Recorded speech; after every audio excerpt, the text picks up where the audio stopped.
You need to make the most out of the peak summer months in your Airbnb business. In today's video, we're going to talk about how to maximize your revenue, occupancy, and ultimately your profit during the peak summer months. But before we do, make sure you guys hit that subscribe button and turn on the notification bell. What's up guys, Jorge Contreras here. I have grown my Airbnb portfolio to over 150K a month completely on autopilot. Now, it's not everywhere where summer is the peak, but in most areas it is. And you want to make sure that you are truly maximizing this season. So let's go over all the tips here. Now, many of the locations where summer is the peak is locations where you are maybe near the beach, near the lake, or often near downtown locations or even theme parks.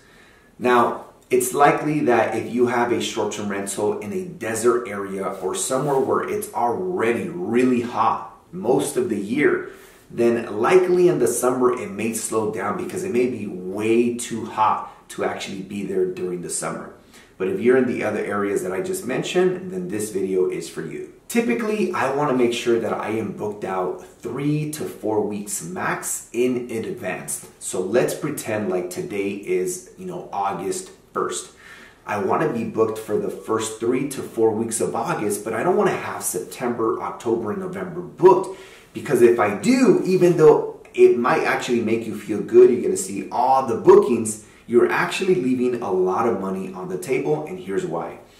You never want to have your bookings come in way too fast, and you also don't want to have your bookings come in way too slow. It's always about finding that happy medium. So again, 3 to 4 weeks out is perfect for me.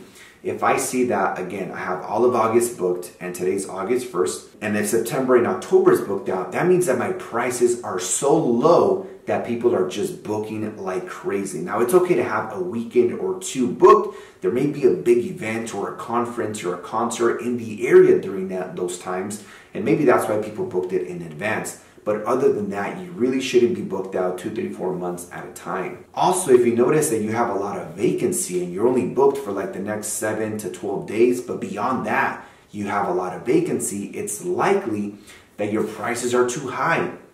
Therefore, you need to bring your price down. So let me give you an example.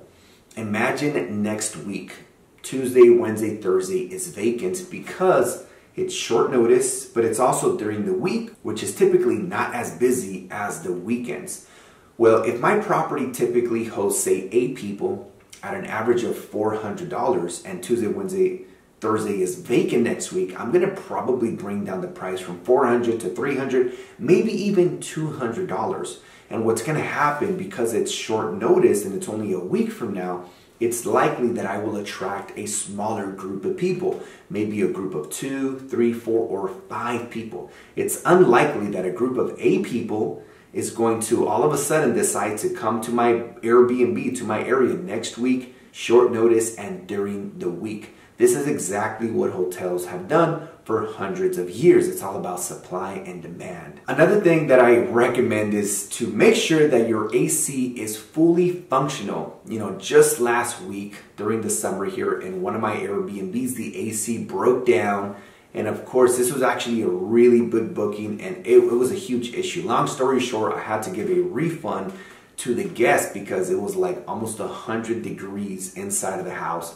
And it just made it very uncomfortable for the guests. So it's totally understandable in unique situations like that. But the way you avoid, these situations, these refunds, these partial refunds or full refunds, is make sure that your property is in a position to provide a 5-star experience and that everything in the property is working efficiently the way it was promised in the description and photography of the listing.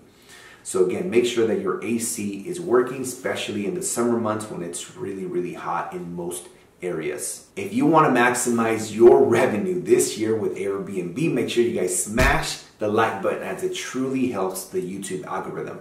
Guys, when you hit that like button, it tells YouTube that more people who are looking to get started with Airbnb should watch this video. So thank you so much in advance. One of the recommendations that I have for you guys is, again, if you are in an area where it is extremely hot, whether it's in the summer or year round, I recommend to have your cleaning crew leave the AC on after they clean the property, so by the time the guests show up a few hours later, the property is nice and cool.